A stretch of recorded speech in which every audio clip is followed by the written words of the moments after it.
নমস্কার, সবাইকে ওয়েলকাম। আমার নাম Abhijit, India post payment Krishnanagar branch থেকে। আজকে এই ভিডিওটা করছি। আমি বিভিন্ন গ্রুপে লিখেও ছিলাম যে আমরা এই ভিডিওটা করব। এই ভিডিওটা রিগার্ডিং এই যে নতুন আমাদের যে চার্জ শিডিউল যেটা আসছে, এটা চার্জেস আসছে 1 এপ্রিল থেকে, যেটা লাগু হচ্ছে, সেই ব্যাপারে দু একটা আমরা কথা বলবো।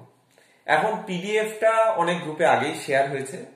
দু একটা জিনিসের উপর চার্জেস ইমপ্লাই করার কথা বলা হয়েছে। সবাই সেটা নিয়ে একটা ভয়ে আছে, কি হতে চলেছে না হতে চলেছে। বাট সমস্ত কিছু প্রপারলি এক্সপ্লেন করে দেওয়া আছে পিডিএফটা। আমি সেটাকে আরো ভালোভাবে বাংলায় সহজভাবে আমাদের ব্যবহারিক ক্ষেত্রে তার কি ইমপ্লিকেশন, তার আদৌ কোনো ইমপ্লিকেশন আছে কিনা, আমরা কি কাভাবে কাজ করব না করব, বা কাজ করার সময় কি কি জিনিস মাথায় রাখবো বা রাখবো না, সেই জিনিস নিয়ে আজকে আমরা এই আলোচনাটা করবো।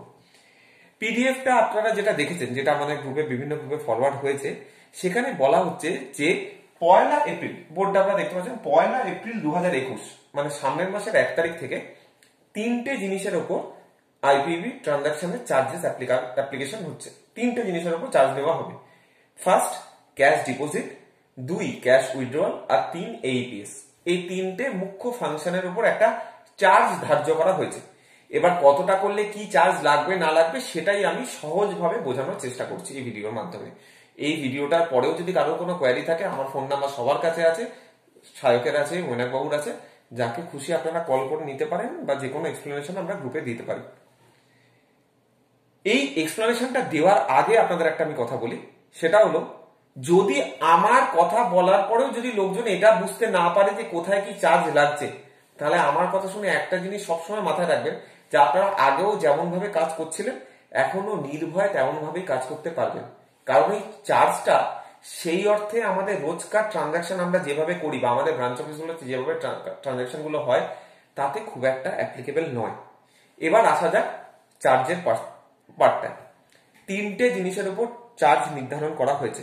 প্রথম, ক্যাশ ডিপোজিট; ক্যাশ উইথড্রয়াল; এবং 3, এইপিএস। আমরা তিনটে জিনিসই আলাদা আলাদা করে বুঝবো। প্রথমটা, ক্যাশ ডিপোজিট। যে কোনো রেগুলার সেভিংস অ্যাকাউন্ট যেটা আমরা নর্মালি খুলি, বা কারেন্ট অ্যাকাউন্ট, তাতে মাসে ফ্রি লিমিট, ফ্রিতে লোকে ক্যাশ জমা করতে পারবে 10,000 টাকা। দিনে নয়, টোটাল মাসে। কেউ 1,000 টাকা করে 10 বার করতে পারে, কেউ 10,000 টাকা একবার করতে পারে, যা খুশি। বাট মাসের 1 তারিখ থেকে 30 তারিখ অব্দি 10,000 টাকা তার ফ্রি লিমিট। উইথড্রয়ালের ক্ষেত্রে 25,000 টাকা ফ্রি লিমিট।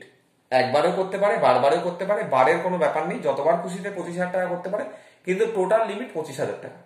এই দুটো হলো ফ্রি লিমিট। ফ্রি লিমিট যদি ক্রস করে কোনো ট্রানজাকশন করতে, যদি কেউ ক্রস করে, তাহলে 25 টাকা পার ট্রানজাকশন চার্জ লাগবে। এটা হলো বাংলা পরিষ্কার কথা। এবার আপনার বলবেন, 25 টাকা করে হঠাৎ করে চার্জ চলে এলো? হ্যাঁ, এলো। তার কারণ কি?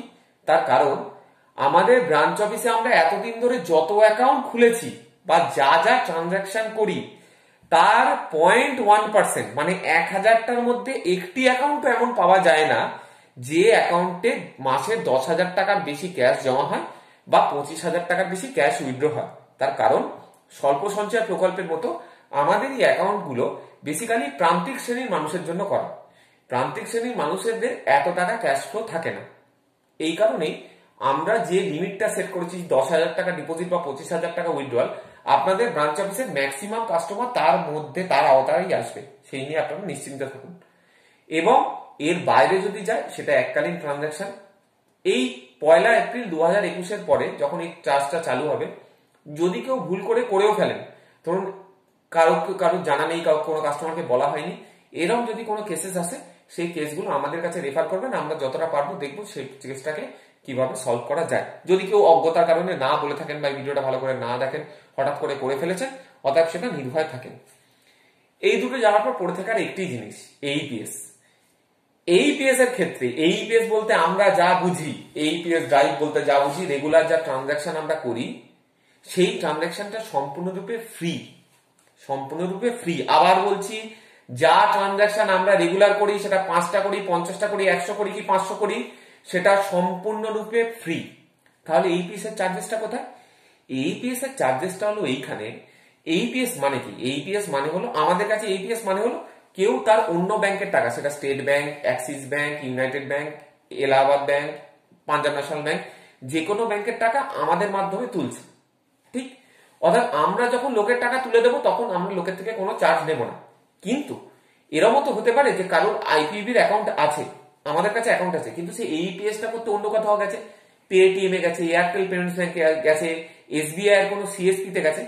সেইখানে গেলে যদি আমাদের অ্যাকাউন্ট থেকে টাকাটা ওঠে, সেক্ষেত্রে আমাদের কাস্টমারের জন্য 3টে ট্রানজাকশন ফ্রি।